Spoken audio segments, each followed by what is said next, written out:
आज समझ की प्रॉब्लम लेंगे। ठीक है, कुछ प्रॉब्लम मैंने यहाँ पर लिखी हुई है, उनको देख लीजिए। निम्नलिखित में से कौन से समुच्चय हैं, अपने उत्तर का औचित्य बताइए या कारण बताइए। Which one is the set, ठीक है, और give the reason. If there is a set then give the reason. तो हमको क्या करना है, इनमें से ये देखना है कौन से समुच्चय हैं, अगर हैं तो क्या करना है, उसका कारण बताना है। ठीक है, सबसे पहले देखिए, जे अक्षर से प्रारंभ होने वाले सभी महीनों का संग्रह। जितने भी मंथ आपके जे लेटर से चालू होते हैं उनका कलेक्शन तो कौन सा हो जाएगा, जनवरी, जून, जुलाई। तो उनका कलेक्शन क्या है, किया जा सकता है। तो जे अक्षर से प्रारंभ होने वाले सभी महीनों का जो अपन लोग कलेक्शन कर सकते हैं, इसका मतलब ये क्या है, ये एक सेट है। ये क्या है, एक समुच्चय है। ठीक है, इसको हम राइट हैंड साइड पे लिख देते हैं यहाँ पर। तो इसका मतलब ये क्या हो गया, एक समुच्चय हो गया, ये एक सेट हो गया, क्योंकि जे लेटर से शुरू होने वाले सारे मंथ को हम कलेक्ट करके लिख सकते हैं। ठीक है, भारत के 10 सबसे अधिक प्रतिभाशाली लेखकों का संग्रह। इंडिया के टॉप 10 राइटर्स का हमको क्या लिखना है, कलेक्शन करना है। तो ये समुच्चय नहीं है, it is not a set. We can't decide the intelligence. हम लोग क्या है, इंटेलिजेंसी को डिसाइड नहीं कर सकते। 10% की इंटेलिजेंसी को नहीं डिसाइड कर सकते। मतलब 10 लोग कौन कितना ज्यादा इंटेलिजेंट है, इसको हम डिसाइड नहीं कर सकते। तो ये क्या है, ये समुच्चय नहीं है। ठीक है, तो ये क्या हो गया, समुच्चय नहीं है। तो 10 प्रतिभाशाली लेखकों को हम, लेखकों में कौन कितना प्रतिभाशाली है, डिसाइड नहीं कर सकते। विश्व के सर्वश्रेष्ठ 11 बल्लेबाजों का संग्रह। अब हम बढ़ के टॉप क्लास 10 मतलब 11 मतलब क्रिकेटर्स को हम लोग जो बैट्समैन है उनको नहीं छांट सकते कि कौन टॉप क्लास है। तो ये भी क्या है, ये भी समुच्चय नहीं है। आपकी कक्षा के सभी बालकों का संग्रह। मतलब आपकी क्लास में जितने भी छात्र या छात्राएं हैं उनको इकट्ठा करके उनको काउंट किया जा सकता है। It means it is a set. पता है, इसका मतलब ये हो गया कि ये समुच्चय है, इनको लिखा जा सकता है। 100 से कम सभी प्राकृतिक संख्याओं का संग्रह। मतलब 100 से कम सभी प्राकृतिक संख्याओं को हम लोग एक मझले ब्रैकेट के अंदर लिख सकते हैं, कलेक्ट करके लिख सकते हैं। तो ये भी क्या है, ये भी समुच्चय है, ये भी सेट है। तो मतलब natural number less than 100 we can collect in any place. ठीक है, लेखक प्रेमचंद्र द्वारा लिखित उपन्यासों का संग्रह। अब लेखक जो प्रेमचंद है, राइटर जो प्रेमचंद है, उन्होंने जो नोवेल लिखे हैं उनको तो हम काउंट कर सकते हैं। इसका मतलब ये क्या है, ये इट रिप्रेजेंट अ सेट। ये सेट को या समुच्चय को क्या करेगा, रिप्रेजेंट करेगा।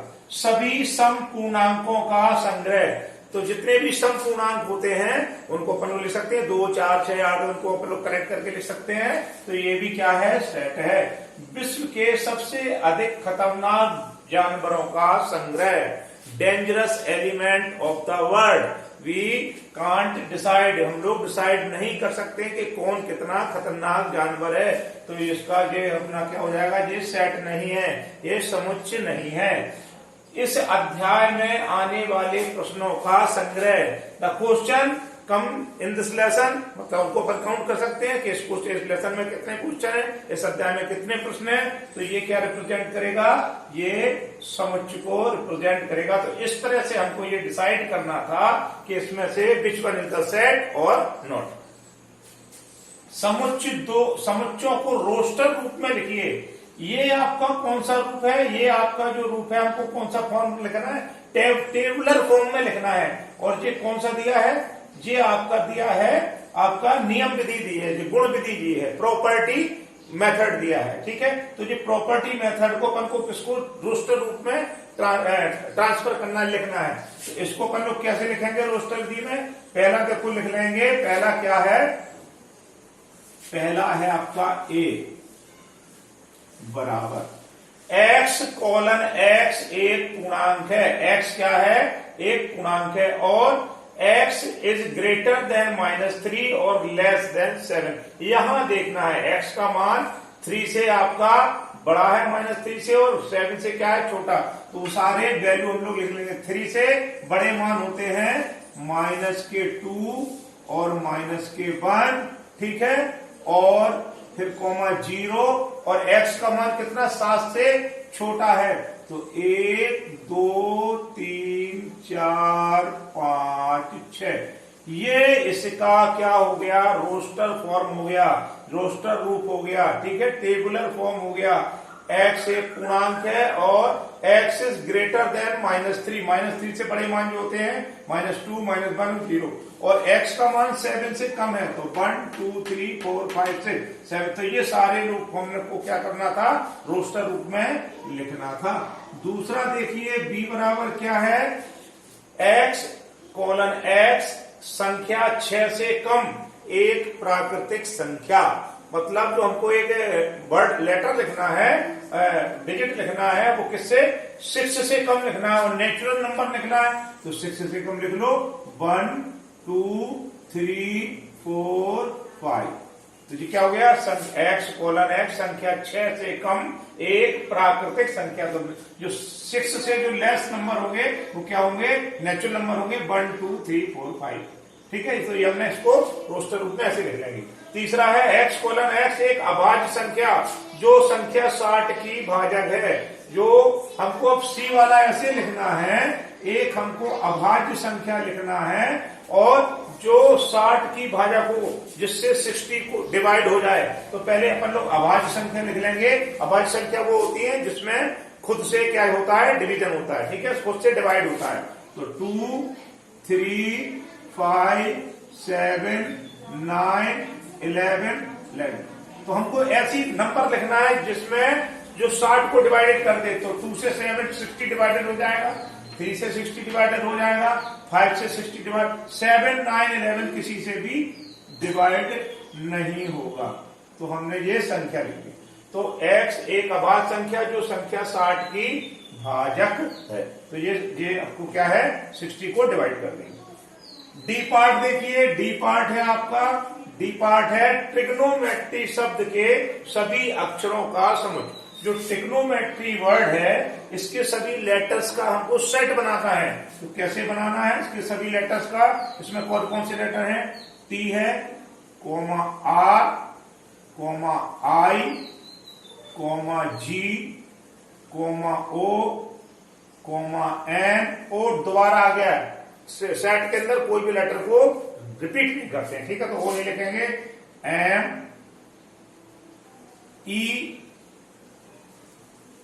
फिर टी दोबारा आ गया नहीं लिखेंगे, आर दोबारा आ गया नहीं लिखेंगे, और वाई। तो ये हो गया आपका ट्रिग्नोमेट्री के शब्दों के सभी अक्षरों का समूह। जो ट्रिग्नोमेट्री वर्ड है उसके सभी जो लेटर्स हैं उनका सेट हमने बना दिया। ठीक, अब आ जाइए क्वेश्चन नंबर 3। क्वेश्चन नंबर 3 है वो क्या कह रहा है, वो आप लोगों से कह रहा है निम्नलिखित को निर्माण रूप में व्यक्त कीजिए। This one is the tabular form, roster रूप है। इसको अपन को प्रॉपर्टी मेथड में लिखना है, इसको अपन को गुण विधि या नियम विधि में लिखना है। तो देखिए इसको कैसे लिखेंगे। मान लो इसको a बराबर, मान लो a बराबर हमको दिया है 3 6 9 और 12। ये हमको एक रोस्टर विधि में दिया हुआ है, टेबुलर फॉर्म में दिया है। इसको हमको किस में चेंज करना है, प्रॉपर्टी मेथड में चेंज करना है। तो उसको ऐसे लिखते हैं प्रॉपर्टी मेथड को, x कोलन x, गुण विधि या नियम विधि ऐसे लिखते हैं, x कोलन x बराबर 3 की पावर n, जहां n इज और लेस और इक्वल देन 3 दिया 9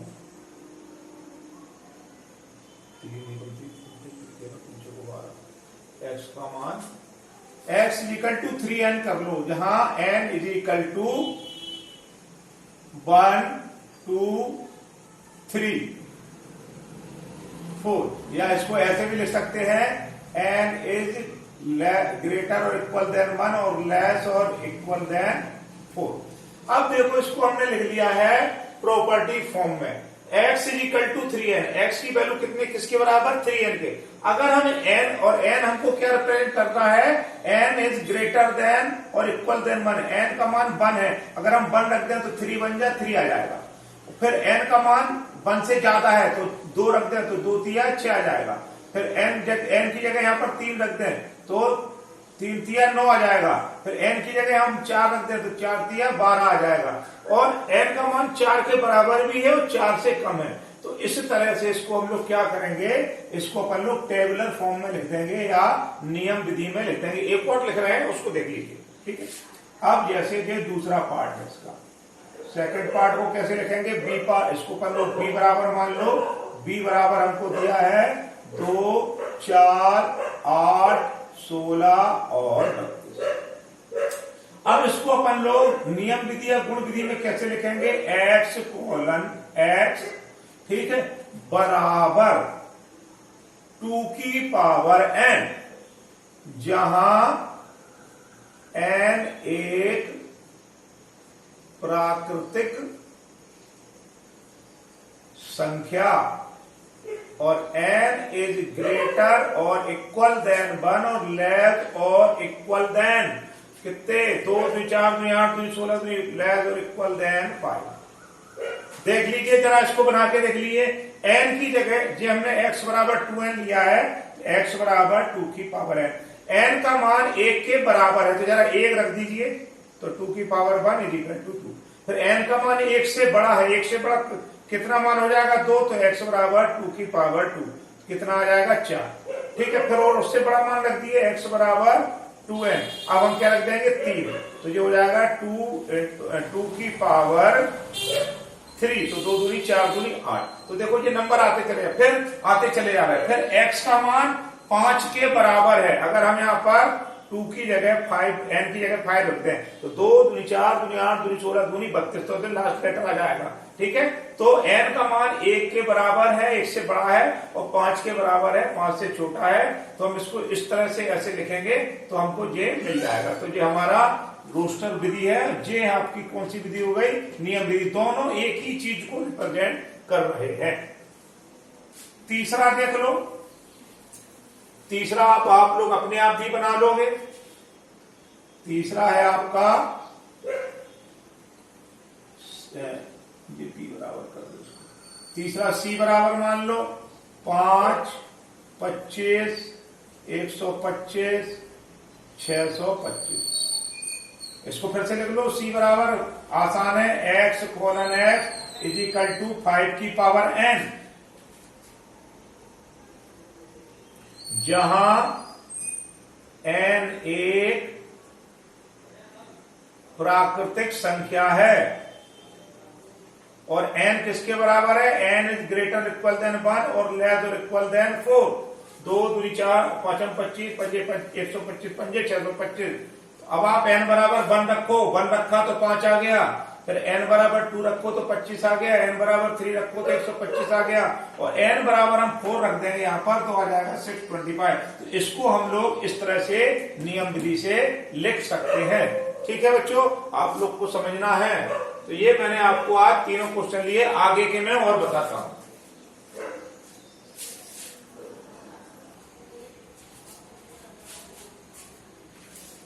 अब हमको देखना है निम्नलिखित में से कौन रिक्त समुच्चय के उदाहरण हैं, कौन सा आपका नल सेट है।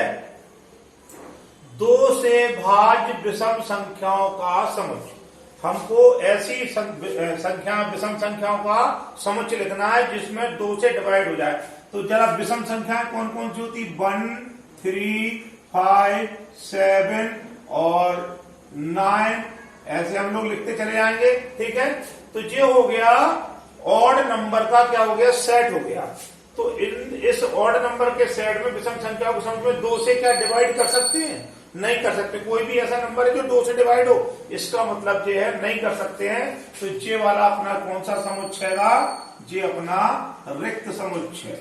कोई भी हमको ऐसी संख्या नहीं मिली इसमें जो 2 से डिवाइड हो रही हो, विषम संख्या 2 से डिवाइड हो रही हो, इसका मतलब ये कौन सा समुच्चय है, रिक्त समुच्चय। सम अभाज्य संख्याओं का समुच्चय। अभाज्य संख्या लिखना है, लेकिन वो अभाज्य संख्या कौन सी होती है, सम लिखना है। तो हमको मालूम है एक सम अभाज्य संख्या 2 होती है, ठीक है। ये 2 आपका सम भी होती है और अभाज्य संख्या में, तो इसका समुच्चय अपन ने लिख लिया। इसका मतलब इसमें इधर पे एक अव्यय है, तो ये वाला रिक्त समुच्चय नहीं है, ठीक है। तो ये आप इस पर इसके सामने लिख देंगे रिक्त समुच्चय नहीं है। x एक प्राकृतिक संख्या। अब हमें ऐसी प्राकृतिक संख्या लिखना है, x का मान कैसा है, 7 से बड़ा। 7 से बड़ा हो गया 8, 9, और x का मान 5 से छोटा हो, तो 5 से छोटा हो गया 4, 3। तो अब बीच में हमें कोई नंबर चाहिए, x का हमें ऐसा मान चाहिए जो 7 से बड़ा हो और 5 से छोटा। तो 7 से बड़ा लिख रहा है तो 8 और 9 लिख रहा है, और 5 से छोटा है तो वो आपका 4, 3 होना। तो ऐसा कोई भी वैल्यू नहीं होगी, x का हमें कोई भी मान नहीं मिलेगा एक ही टाइम में जो x का मान 7 से बड़ा भी हो और 5 से छोटा हो। तो मतलब ये वाला कौन सा समुच्चय हो गया, ये वाला हो गया आपका रिक्त समुच्चय।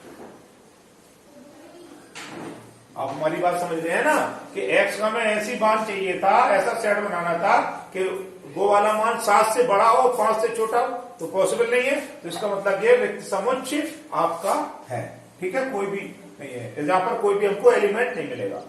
बाई किन्हीं 2 समांतर रेखाओं का उभयनिष्ठ बिंदु, 2 पैरेलल लाइन है, तो ये क्या एक दूसरे को इंटरसेक्ट करती हैं। जब तक ये इंटरसेक्ट नहीं करेंगी तब तक हमको कोई भी कॉमन पॉइंट नहीं मिलेगा।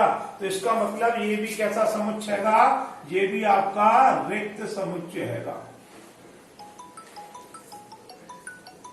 ठीक, ये हमारे चारों समुच्चय हो गए। अब आ जाएंगे, इस तरह से हमें में देखना था कौन सा रिक्त समुच्चय है कौन सा नहीं है, ठीक है।